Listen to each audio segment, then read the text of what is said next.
This woman is Fatima. I actually met with her in person. She was the first detainee that I actually got the chance to meet and to volunteer with Friends of Broward Detainees for. Fatima is a mother of 3 from El Salvador. Fatima is a woman that has a huge heart, and she was when we met with her, she was ready to see what happened. But she was really, really upset because all of the processes that she tried to do, like complaints and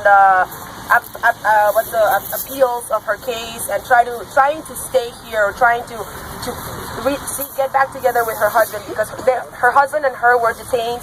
Then her husband was sent to San Francisco. She was sent to Texas. Then from Texas to Broward Transitional Center. And this is what they do. They move the bodies however they please, because they're numbers. They're money for them. They're not people. So her hope was that she could be reunited with her husband, because their goal was to make enough money for their children back in El Salvador. Because if you know the situation in Central America, in El Salvador, it's very difficult, and it's very violent, and there's a lot of poverty.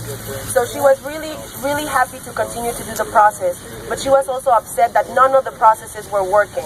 And actually, one of the things that has been the most impressive to me of all of these stories that I've heard at BTC is that all of the women and the men in there know what's happening. They tell you they don't feed us well. They tell you the judge is bought. The judge does not want us here. The judge wants to keep us inside BTC for as long as he can, making money off of us, then to deport us.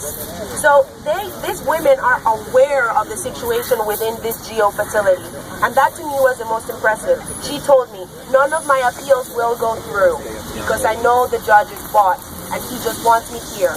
So if this appeal, when this appeal comes back with a deny, then I'm going to just apply for my self-deportation because I cannot stand it here anymore. I'd rather be poor with my family back in El Salvador.